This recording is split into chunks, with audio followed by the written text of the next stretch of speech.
Happy New Year, guys. How you doing? It's Stephen here on Thursday, the 1st of January, 2026. A very dishevelled looking Stephen. I'd like to say I went out and got smashed and all the usual stuff. I didn't. Me and Nicola just stayed up playing Mario Kart later than usual. We're regretting it today because we're very tired. That's what we did. And we're just tired because the kids go up early, obviously. What were we thinking? Why did we do it? Anyway, Happy New Year. I am in my pyjamas still. I'm in my big onesie thing because it's freezing. It's absolutely freezing in my office here. So you'll have to excuse a dishevelled, scruffy looking Stephen today. But it doesn't matter because Manchester City are playing today. Happy New Year to everyone in the chat, to Dari, the guy, to Kieran, to Robert, to Parth, to Bas Havinga. Happy New Year, guys. I truly, from the bottom of my heart, hope you have a wonderful 2026. 2025 for me personally was probably the most meaningful year of my life, which is crazy thing to say. The year that my second son Cassian was born, and then we became a family of four. Probably that's us as a family now, and it was wonderful, and I did lots of cool things, worked with lots of wonderful people, made videos for you guys watched it was brilliant. Thank you very much. It continued to be an absolute honour and a dream to be able to carry on doing this, and I just want to say thank you from the bottom of my heart. Basically, I truly mean it. It's absurd that I get to keep making these videos and you guys keep turning up to watch them, so thank you so much. Big love to all of you, and of course have a good journey, anyone going to the game. Kieran's going like have a nice drive down, mate. Drive up, even down. You might be going south, I guess you're going north most likely, but yeah, have a lovely time, and once again thank you and Happy New Year to the lot of you. So let's talk about Manchester City's game tonight. We are at the Stadium of Light tonight, the scene of course of the infamous the fans doing that in the stand. Ferguson getting them off the pitch when Sunderland mocked United when we had the Aguero moment back in 2012. A lovely stadium for that reason. They haven't actually got a great record against the Sunderland. I don't think they've won in like 8-9 games against us or something like that. 2014, I remember it was Korean fella, I forgot his name. Very Guardiola-esque of me there, but he scored the goal against us a long time ago. And they're a decent side now. They really are. Something. They've been one of the surprise packages of the Premier League this season. Of course, we played them reasonably recently, winning 3-0 against them at home. But now, less than a month later, we've got the return leg, so to speak, against a good side. So I'll show you the sort of state of play, where we're at in the Premier League and so on before we go into the actual analysis of this game. Currently, we're 5 points behind Arsenal. Of course, we've got a game in hand. Arsenal, got to be said, we're very, very impressive against Aston Villa the other day. People saying, I saw some people trying to sort of jump through hoops declaring it not a statement win, but it was really impressive from Arsenal, and they would have been buzzing after that because Villa are a cracking side who are in great form, and Arsenal were very, very good. But all we can do is just keep trying to find a way to win, keep pressing Arsenal, and fingers crossed when it comes to the home game, we're touching distance, and then we can jump ahead of them, or who knows, keep applying some pressure. Fingers crossed they can start to panic a little bit before then. We'll see. All we can do is keep focusing on our own results for now, though, of course. That's all City can do. So we're in a decent spot either way. A win here today would pick it back to 2 points, and would take us 4 points clear of Aston Villa. If that happens, I think it's more looking upwards as opposed to downwards, but yeah, that would be the state of play there. Sunderland are currently sitting 7th. A win today, if they beat City, would take them up to 5th, ahead of Chelsea, ahead of United. United have actually reasonably crept up, but then they drew against Wolves. They're such a weird team, United. I love it. They're so comically indifferent to accomplishment, which I enjoy, given what they were when I was growing up, where they were just the ultimate accomplishers. But now they are just abysmal, and it's great fun, and I will always enjoy that. So let's look at our run of results to get to this point. We've been in cracking form, beating Forest 2-1, of course, the other week. 3-0 against West Ham, 2-0 in the quarterfinals of the Carabao Cup to beat Brentford, a 3-0 against Crystal Palace away from home, incredibly impressive. A 2-1 against Madrid away at Madrid, very impressive. Of course, we had the 3-0 against Sunderland, the 5-4 Fulham, the Leeds 3-2. That, after the Leverkusen game, has been 1, 2, 3, 4, 5, 6, 7, 8 wins in a row in all competitions, and we're doing really well right now. The run of form is special. This is how we lined up last time, of course, against Forest, which I think, in the hindsight, we deserve to win. Looking back, Haaland, Foden, Shirky, Bernardo Silva, Nico Gonzalez, Tijana Reinders, Nico O'Reilly, Josh Gavardio, Ruben Diaz, and Mateus Nunes. So I'm expecting something similar. We'll get onto the team in a bit, but I'm expecting something similar. It was a battle. We've only really Savinho and Ake coming off the bench. So you got an idea what Guardiola go and do. Let's go for the quotes from Guardiola. So Guardiola said, the breaking news is that DOKU could make a return. Guardiola said, RODRI has come back. Maybe he can play a few minutes for Sunderland. I'm looking forward to it desperately. And DOKU maybe. John Stones and Oscar Bob, no. So that's good news. DOKU potentially on the bench. I think he will be on the bench by the sounds of it. Last time, we had Heskey on the bench, Reagan Heskey. DOKU will obviously take his minutes on the bench. Well, not his minutes, his spot on the bench. And he'll only come on if we need him. But yeah, I expect DOKU to be on the bench. RODRI potentially being more available is very, very nice, isn't it? Yeah, I mean, I don't know. He obviously won't start. He's not going to start away at Sunderland against the physical midfield and confident midfield of Sunderland. But he's there. And the more he's there, the more likely he is to play. And the more likely he is to play, the better for Manchester City. So we'll see on that front. Guardiola said, in terms of the squad, we are not in our best availability right now in this tight schedule. But it's obvious in terms of points, we're better than last season. We obviously are. Guardiola's not wrong there. We are winning more. I think we were plus 50. An absurd amount of points on the same fixtures as last season. It's a lot. We are much better than last season already. So you'll take it, won't you? He said we have health, a quite decent sense of humour. So 2025 was nice. We cannot judge the season on if you win the title or don't win the title. There are more important things in life than that. He's tried to do our best. Best wishes for all of you in the next year. It's more important that in your job you sell more podcasts or newspapers or less. There are more important things. Thanks, Guardiola. I'll try my best, mate. Yeah. He's right. Broadly speaking, he's saying it's not going to define or change his life if City, don't win everything. He obviously wants to win, but he's being philosophical. It's not the be-all and end-all. And he's right, he hasn't. He was asked if he has a wish for 2026. He said, win tomorrow. Simple. My expectations are so low. So there you go. Guardiola just wants to win. Yeah, that's literally it. He just wants to win. He said he denied transfer rumour stuff. He said, I don't know any news about anything right now. And when he was asked about Oscar Bob to Dortmund, he said, you can ask Oscar Bob, not me, which is very interesting there. He's always been so gentle around Oscar Bob, and that's quite dismissive of Oscar Bob, I would argue. When he was asked about Semenyo, he said, you are from Sky, right? Yeah, okay, good. I have to be careful what I say, because after that, it's completely the opposite what you write and what you put on the screens. The winter transfer window is completely closed right now, so it's Sunderland. Guardiola taking a dig there at Sky. Good on you, mate. Good on you for getting those little digs in there. Sometimes you need to make the digs. But not much to say there from the press conference. Guardiola, of course, in whimsical form, as he has been for most of the season, for what it's worth. Guardiola feels very different this season. I don't know if you guys have noticed it too, but I feel like in press conferences, Guardiola's having an awful lot more fun. I feel like last year definitely broke him a little bit, but in a good way. Do you know when you get more world weary as a result? I think Guardiola struggled last season, and as a result, he's a lot more cynical, but also laid back, and I think it's a good thing. I think Guardiola's got that determination to win while also being, he's just, I don't know. I think he's just playing with the press conferences, and they do ask stupid questions sometimes. And Hadra calling Pep a dick. Oh, Pep's a bit of a dick, of course he is. Most great managers or winners are dickheads to an extent. It's just sort of a sliding scale of dickheadness, but yeah, but it is what it is. That's Guardiola, and he's our dickhead, so to speak. A cracking manager, absolutely wonderful manager, and I can't wait to see what he does this season for us, this year for us.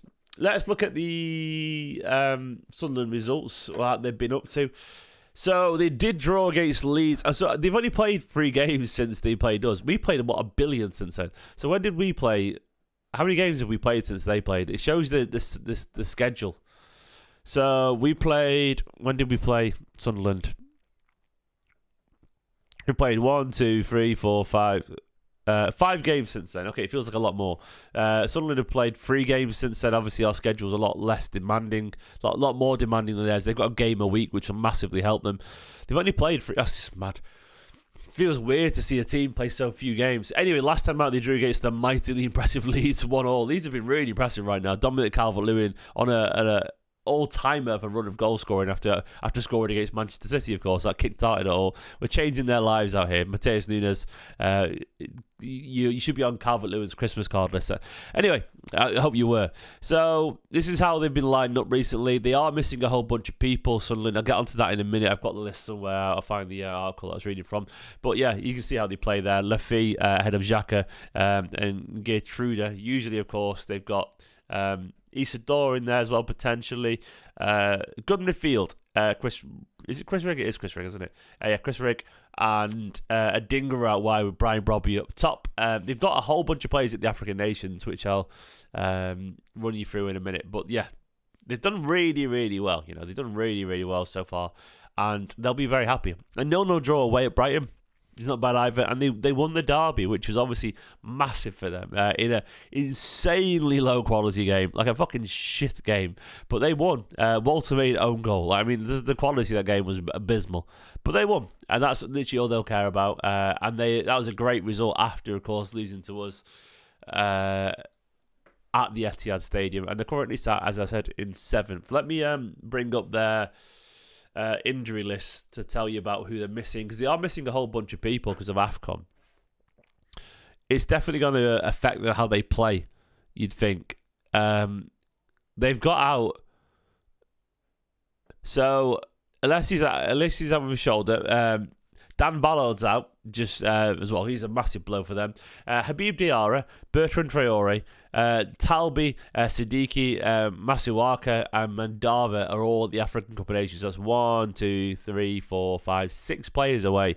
And they've got a couple of big players out as well. They've got notable absences. Of course, we've got Marmoush and Aitnour at the AFCON as well. And we've got a couple of people out with Stones, Kovacic, Oscar Bob. Definitely out as well, so we've definitely got players missing. We of course could see DOKU return, but yeah, we'll see. We'll see on that front. Let's go to the lineup and try and predict that. I'm expecting it to be pretty obvious, if I'm being honest. I mean, there's a couple of potential options. Donnarumma will be in goal. O'Reilly will be there. I mean, most of it just picks itself. We haven't played for a few days, so it's got to be this. Nico G. I'm going to put Bernardo in, but Bernardo's definitely playing away at Sunderland. I think he'll go for Reinders instead of Savinho. I could be wrong here, by the way.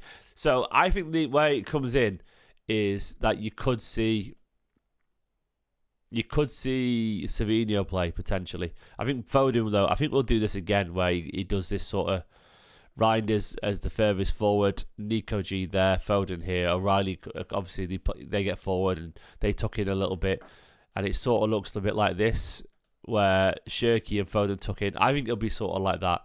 Vardy, of course, Diaz, Reinders goes up there. I think it'll be something like this. Thank you, Simon. It's very cozy, this hoodie.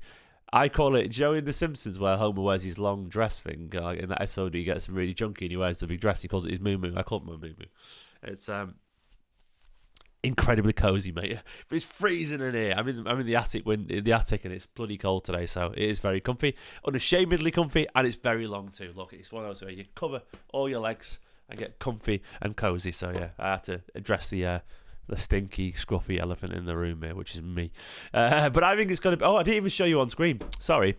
I didn't even have the team on screen when I was going through it. I think it's going to be something like this. Something like that. Where, O'Reilly and Nunes. I think Foden could tuck in. If Savinho plays, I think it'll be this. So Savinho will be for Reinders. Savinho will probably play... Will he play on the right? What if he plays on the right? I mean, he shifts Shirky that side and Foden central. He might do that, He might do this.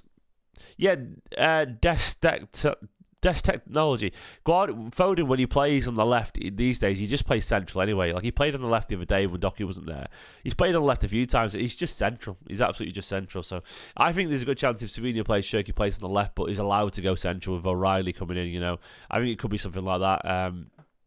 I think Savinho, there's a decent chance in this game where you're away from home at the Stadium of Light where you want a runner. There's a decent chance Savinho gets some minutes here. I think that's the only real obvious change that I can see. There's a small outside chance, of course, of RODRI, of DOKU.